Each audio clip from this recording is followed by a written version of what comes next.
on. I'm also going live on two different devices. I'm going live on my phone as well as my computer. And if you're watching this video, say hello to me. Let me know that you can hear me well. Victoria, can you check the audio now? I think it should be working. I see that the audio is, let me make it a little louder. Okay, great.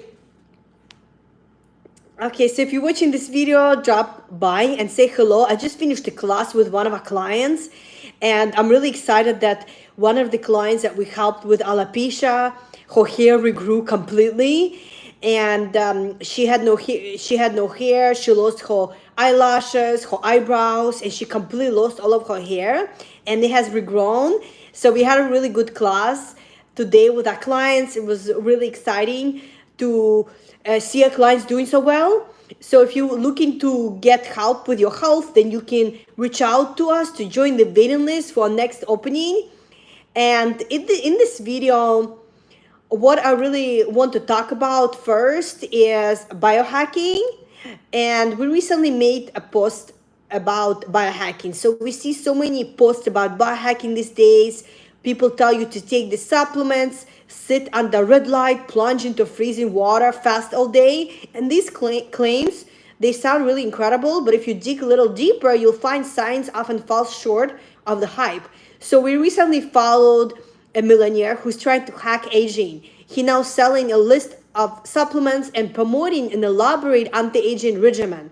So people are flocking to buy his products, and yet they're overlooking the real secret to his vitality is that he eats well, he prioritizes his sleep and exercises as well as manages the stress.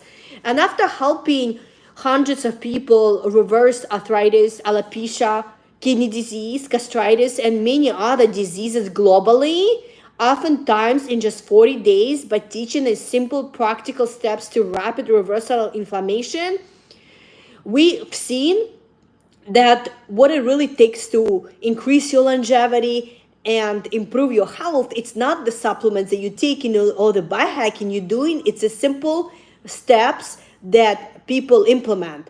And it took us a decade to figure out how to make a program simple and how to make it work for every person, plus $500,000 in our own education and training that we have invested over the years. So we noticed that a true hack is consistency. It's not glamorous, it's not marketable, and it certainly doesn't promise overnight results. So we've seen countless individuals start strong with really ambitious goals, like they want to run a marathon, only to fall back into old habits once the event is over. So your goal should not be to run a marathon, it should be to become a runner. A runner enjoys the process and makes it a daily habit. You don't need extreme goals, complicated protocols, or a cabinet full of supplements to achieve amazing, vibrant health. And that's what we teach our clients, is how to focus on 20% of things that actually work and eliminate 80% of things that you're doing that are not serving you. So you don't need to subject yourself to fasting or ice cold plunges. What you do need is sustainable lifestyle changes and the commitment to stick with it. So how did our clients who live in Indonesia, we had clients who actually live in Indonesia or India, able to heal their autoimmune diseases? Because we don't make them buy a bunch of supplements or protein powders. Progress, it does take time, but with focus and consistency, success is inevitable. So every time you practice a new habit, you strengthen in your brain, and patience really pays off. So if you're ready to explore more about how small, consistent changes can add years to your life, we really invite you to read our post for more information about it on YouTube, okay? So on YouTube community, make sure that you follow our community post on YouTube, because we teach you not only how to have better health, but also how to have better life, okay? So another thing I really want to talk about that's really important is when it comes to disease reversal, it's not just about knowing what you have to do or even how to improve your health. And most people we work with are really busy. They are successful, either they're successful business owners that we worked with. We also worked with very successful people who spend all of their life creating success in their career as well as home, but they neglected their health. So this is what we're focusing on, is how to add simple lifestyle factors and what they have to implement into their daily life to not only reverse inflammation, but also to add quality years to your life. Because that's what we want to focus on, is how to have amazing health without having to take a bunch of supplements. Okay?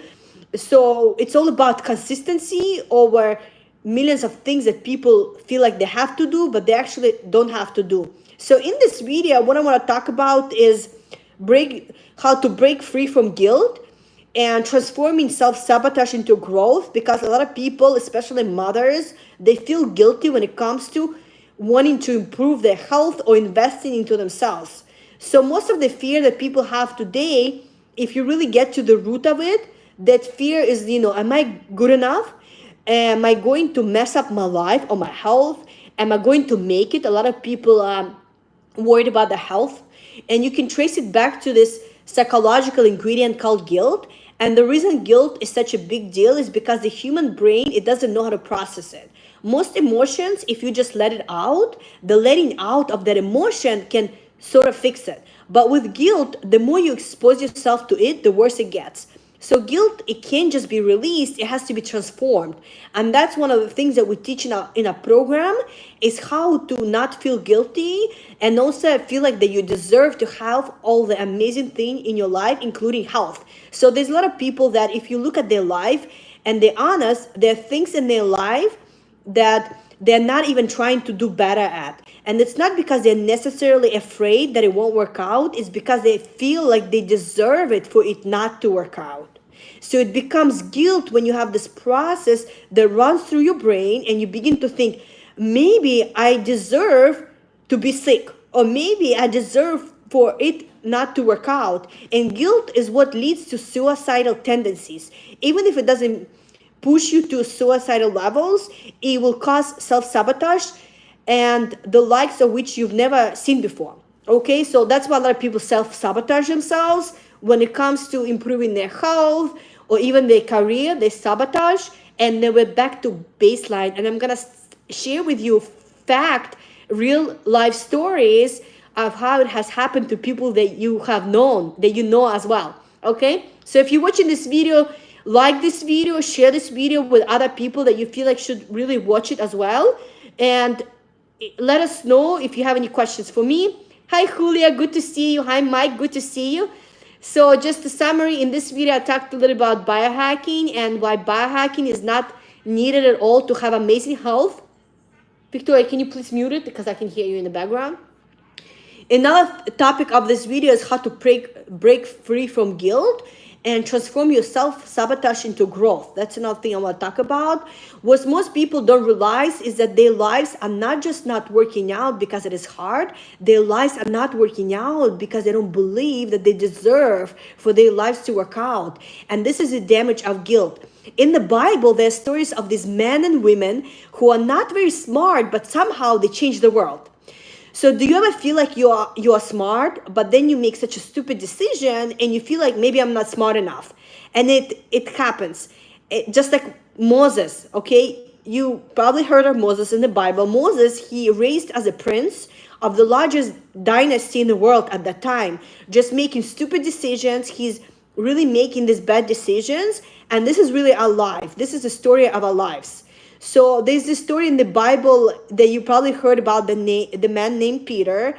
Peter is not a genius. Peter is actually, if you feel like you're not genius, you don't have any genius in you at all, then you probably relate with Peter a lot because he's just this fisherman guy and he doesn't really have any type of skills.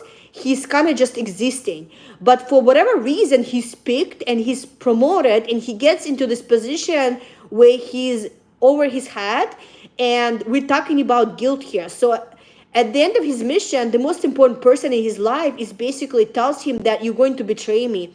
And I don't know if you ever been in a position where you made bad decision in your life. Maybe you made a bad decision in your health. Maybe you worked with a functional doctor and you paid a lot of money, $10,000 or $20,000, and it was a bad decision. It just didn't work out for you.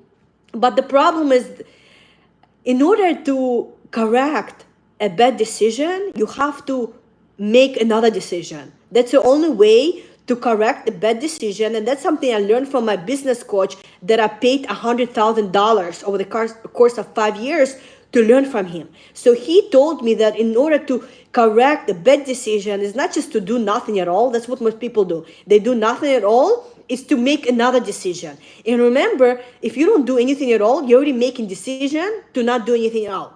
So that's why maybe you made a bad decision and somebody that you deeply cared about, you let them down. Maybe it was your wife, your husband, your best friend, somebody you really counted on you, and maybe it was your kids. But as a parent, you know, if you ever done something that has let your child down, you feel this tremendous amount of guilt. You feel awful that you let somebody important down to you. Well, that's a story in the Bible. Peter lets the most important person in his life down on purpose. He makes a conscious decision.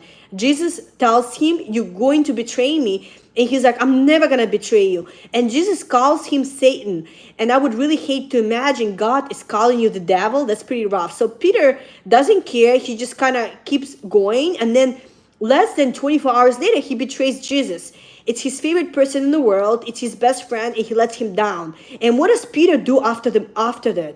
He feels so guilty. The Bible says that he weeps. But what the Bible doesn't say is that he feeds into the cognitive profile of how people handle guilt. What do people do when they feel guilty? They quit immediately. They no longer believe that they're worth doing anything important, and so they begin to quit. They self-sabotage themselves back to the baseline. So the next time we see Peter, he's not Peter the apostle, Peter the preacher, Peter the person. He's just back to where he started, the fisherman. He's back on the ocean trying to catch fish.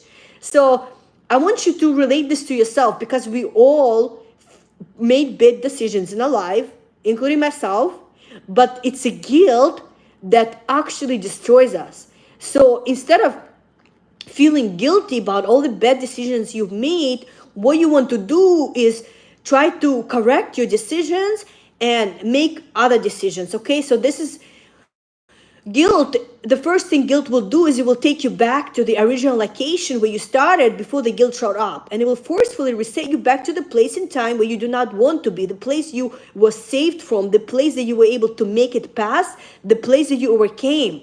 You will subconsciously begin sabotaging yourself back to the place you no longer want to be, but you feel like you deserve to be there. So really, a lot of our clients that we work with, sometimes they get really bad, they're feeling amazing in 6 or 8 weeks, and then after the program is over, they sabotage themselves. They go back to where they started because maybe subconsciously they feel guilty that they don't deserve health, or they don't deserve the life that they actually want to have. Okay, so think about it yourself in your own life. If you ever felt guilty about something, or if you sabotage yourself, but maybe in cases where you did not even realize it. But oftentimes how people sabotage is, I mentioned earlier, is they make a bad decision and then they stop making decisions after that, and they sabotage themselves. And the only way to correct the bad decision is to make a new decision. Okay. Hi, London, good to see you. Hi, Michael, good to see you on YouTube as well.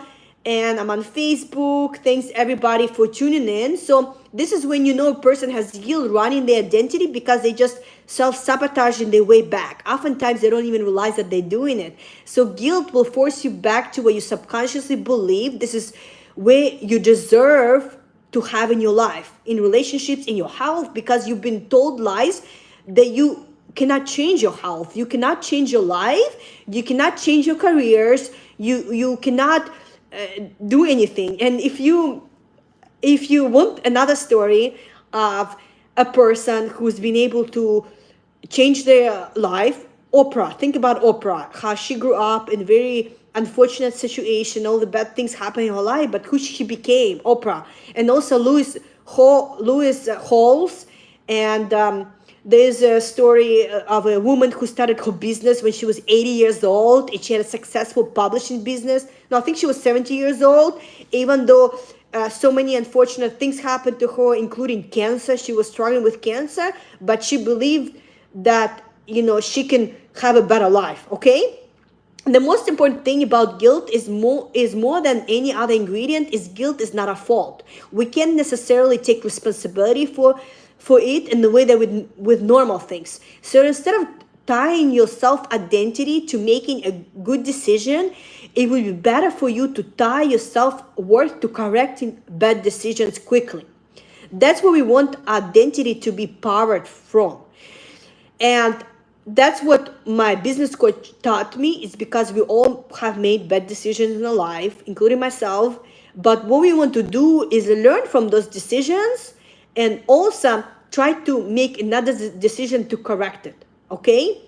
So how many of you feel guilty when you want to invest in your health or maybe your education or mentorship, and you feel guilty that somehow you don't deserve it, but your kids deserve all the best in life, but you as a person who needs to be in the best health, who needs to have amazing energy to be able to take care of others, you deserve the most investment in yourself, okay? So how do you sabotage yourself on a daily basis, whether it comes to your health or things that you feel like are okay to do, or things that you listen to, okay? Another thing I wanted to mention in this video is 3 things I want you to ask yourself. Number 1, so rehearse your victories. Even if the victories that have not happened yet, I want you to visualize the great things that happened to you in the past, but also rehearse your victories from the future. Imagine the amazing health that you have or life that you have, and start celebrating those victories as if they already happened. Number 2 is study your defeats from the point of lesson. First of all, you have to dissociate, look at it from the lesson that somebody else went through, and it will actually prevent you from feeling shame, because you don't want to feel guilty. You want to learn from things that happen to you and learn it from it and take out as lessons, okay? So study your things that went wrong from the point of lessons, okay? And number 3, when you rehearse your goals or your victories in the future, I want you to start answering the question, why you deserve it, okay? So why do you deserve to have the health that you want to have? Why do you deserve to have the wealth, the prosperity, the amazing relationships that you want to have? And start visualizing it. But what most people do instead is they visualize bad things. They spend 80% of their day visualizing how things are not going to work out, all the things that they're going to fail at, while this person, is not going to work out for me. And we have people reach out to us in Messenger telling us all the things that they're afraid of. And remember that fear is going to keep you stuck, because imagine if you get into a car accident and you associate driving as bad and you start walking everywhere. How good is it going to be for you to walk everywhere when you just got into a car accident once? The same thing, people, do something bad happens to them, and they start associating with it that everything is bad, and now they stop doing things to move their life forward, okay? So what I want you to do those 3 things. Think about, visualize your life and your health you want to have in the future, and then think about, try to learn from your mistakes, but as well as try to think about why you deserve the great things in life. And I hope this video was helpful to you. Again, as a summary, you can watch from the beginning. I talked about biohacking and why we don't think biohacking helps people with health. It's all about focusing on going back to the basics, focusing on taking care of your nutrition, your sleep, your exercise, and your stress. And that's what really ultimately helps people have great health. And we don't have to be investing into biohacking to achieve that. And we focus on helping our clients identify the 80% of things that are doing that they no longer have to do, and 20% of things that you need to focus on. They're really gonna move your life and health forward. Another thing I want you to think about is guilt, and how you want to break free from guilt and transform your self-sabotage into growth. And I gave you different stories that you've heard in the Bible of where people actually sabotage themselves. But also, if you study the Bible, you see a lot of those people were not very smart, but somehow they end up changing the world. That should give you confidence as well. that you can do it too. Hi, Michael. Thanks for your feedback. You're always helpful, my friend. I really appreciate you joining us and also participating in discussion. I really always glad and happy to see you. And next week, I want to do another topic. I want to do live video about actually uh, improving your thinking. Let me see, brain memory. What is that, Victoria? Trauma. Oh, you want me to do that video about? Oh yeah, but I did that one already. Yes, unless there was another one. Oh, actually, there was another, but we'll do another one next time because I want to keep it short. But I try to join live in the evening time because that's when most people can join. Hi, Mariella, good to see you. Please watch the replay from the beginning, and I'll see you next time.